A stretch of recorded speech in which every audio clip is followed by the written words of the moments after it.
sahabat figur edukatif, kembali lagi akhirnya kita bisa diskusi bareng terkait dengan seputar pendidikan. Nah, kali ini tema yang akan kita diskusikan adalah bagaimana tips and trick untuk memilih bimbingan belajar. Nah, pastinya teman-teman yang sudah berada di level atas nih, di level kelas 12 terutama untuk MA ataupun SMA ataupun SMK pasti bingung banget gitu ya dengan kebijakan TKA atau tes kemampuan akademik yang dikeluarkan oleh uh, Kemendikdasmen. Nah, ini satu terobosan baru ya teman-teman, program kebijakan baru di mana asesmen ini yang bersifat individu hasilnya itu diselenggarakan kembali gitu. Nah, jadi asesmen TKA ini teman-teman wajib mengikuti 5 subtes gitu ya. Yang pertama matematika, ini bersifat wajib, bahasa Indonesia bersifat wajib juga, bahasa Inggris bersifat wajib, dan 2 mata pelajaran pilihan sesuai dengan peminatan teman-teman.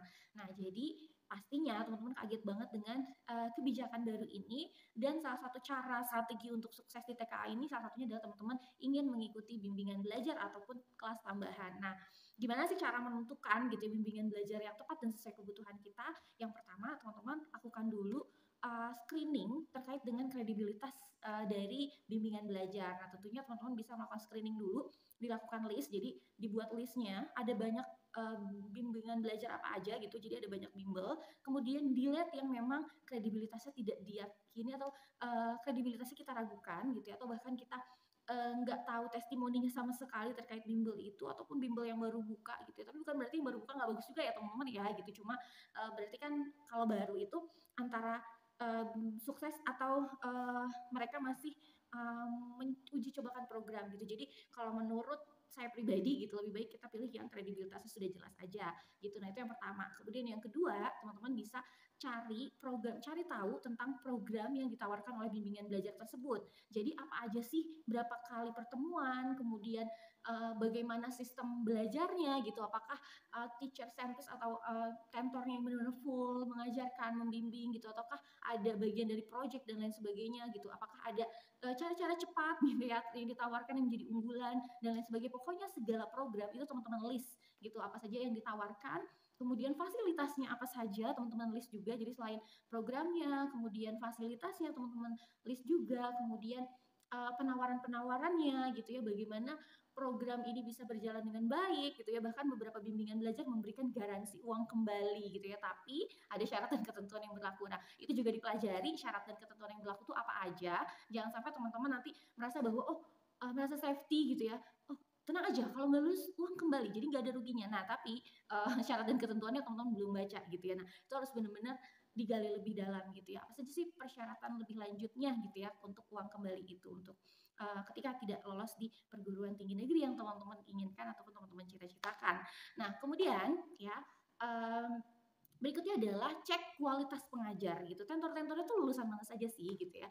Tentor-tentor lulusan mana saja, kemudian berpengalaman berapa tahun gitu ya dalam mengajar, kemudian bagaimana rekam jejak pengajar tersebut dalam meloloskan gitu ya. Dalam meloloskan di olimpiade, ataukah mungkin ketika ujian nasional dulu gitu ya, ataupun ketika UTBK. Nah, maka teman-teman harus paham dulu nih gitu ya, bahwa ikut bimbingan belajar pun juga harus punya tujuan yang jelas. Apakah target teman-teman adalah ikut jalur prestasi yang dimana TKA itu adalah menjadi salah satu kunci gitu ya, atau teman-teman pengen berperangnya udahlah di UTBK aja gitu. Nah, karena kenapa? Kedua subtesnya beda gitu. Subtes UTBK itu berbeda dengan subtes TKA gitu ya. Jadi ada perbedaan strategi gitu. Dan ketika teman-teman survei ke bimbel-bimbel tersebut, maka teman-teman tanyakan tidak hanya persentase siswa mereka yang masuk ke dalam perguruan tinggi negeri.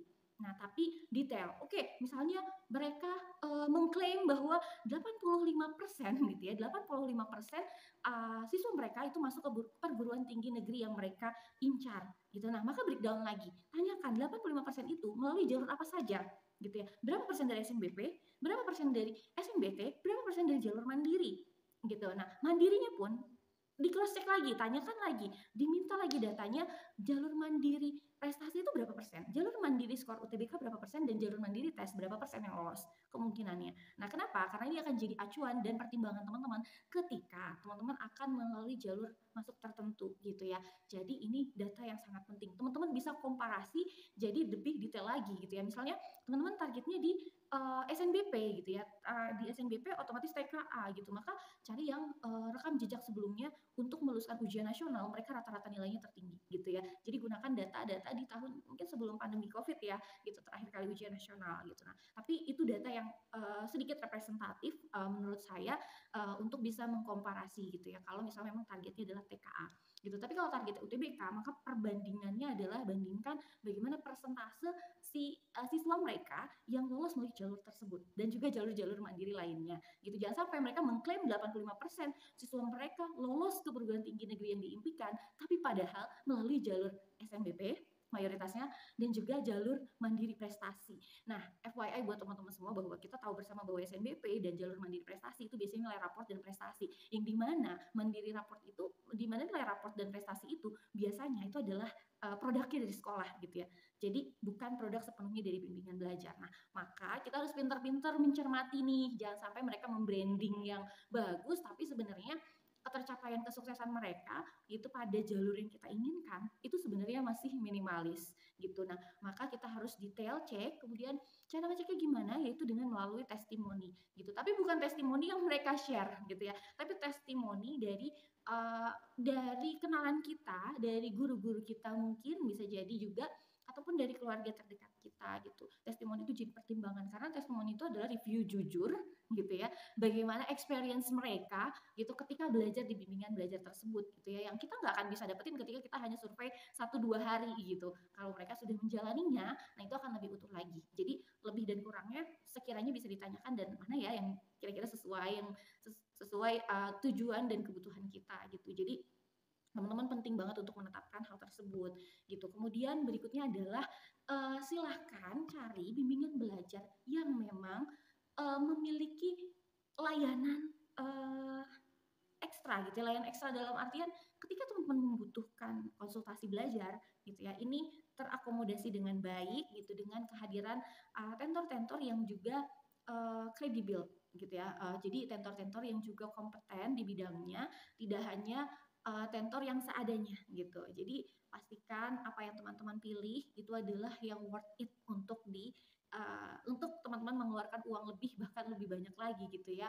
Nah, jadi harapannya teman-teman bisa lebih kritis dan lebih analitis gitu ya dimulai dari pemilihan bimbingan belajar ini. Jangan sampai gitu teman-teman hanya kemakan iklan atau yang penting dekat dari rumah atau yang penting dekat dari sekolah gitu ya. Tapi ternyata kualitasnya kurang gitu ya.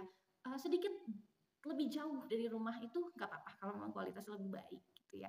Karena perjuangan gitu ya, daya juang itu juga bagian dari effort kita untuk mencapai apa yang kita cita-citakan. Dan juga pelajari programnya dengan baik, jangan sampai contoh nih ya, ada bimbingan belajar yang dia membebankan PR gitu ataupun project gitu ya, memberikan project entah itu uh, dikasih target pembahasan sehari 100 soal dan lain sebagainya gitu ya. Nah, teman-teman harus pertimbangkan juga kesibukan teman-teman di sekolah dan juga apalagi untuk teman-teman yang tinggalnya di pondok pesantren ataupun di boarding school ataupun sekolah-sekolah full day school yang memang udah sibuk banget di program sekolahnya gitu ya.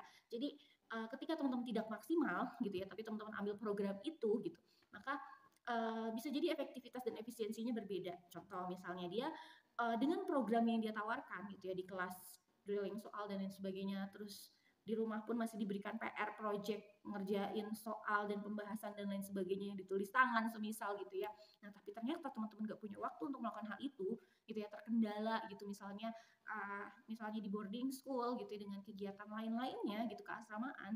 Nah, maka bisa jadi efektivitas ketika kita ambil program itu bisa jadi hanya 50% atau 40% gitu. Maka program yang ditawarkan itu apakah relevan gitu dengan kesibukan kita dan dengan pilihan kita, dengan ketersediaan waktu kita gitu. Jadi teman-teman juga pertimbangkan aspek yang terakhir itu adalah fleksibilitas waktu gitu ya.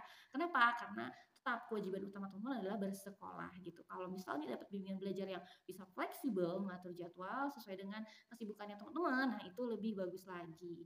Mungkin itu. Kalau ada pertanyaan dan diskusi lebih lanjut, boleh silakan di kolom chat, di kolom komentar, ataupun di DM juga boleh. Nanti kita akan bahas di video berikutnya. Nah, gimana sih kita menghadapi gitu ya ketidakpastian gitu ya dengan terbitnya Permendikdasmen TKA ini gitu, yang pasti teman-teman kita usaha aja, tugas kita adalah berusaha, yang pasti setiap program itu dibuat dengan tujuan yang baik dan pasti ada tujuannya, pasti ada kemanfaatannya.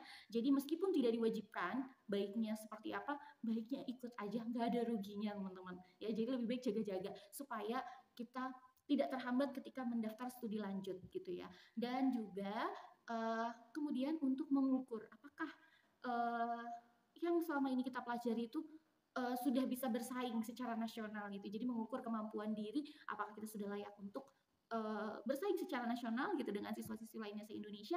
Nah, maka asesmen TKA ini menjadi hal yang cukup bisa dikatakan cukup worth it untuk dicoba. Jangan ragu-ragu, jangan takut karena tidak ada beban kelulusan, tidak ada ancaman apapun gitu jika nilainya rendah. Jadi gas, coba aja gitu. Oke, sekian pertemuan kita kali ini. Tetap semangat para sahabat figur edukatif. Semoga bermanfaat. Mohon maaf apabila ada kekurangan. Sampai jumpa di video berikutnya. Dadah. Assalamualaikum.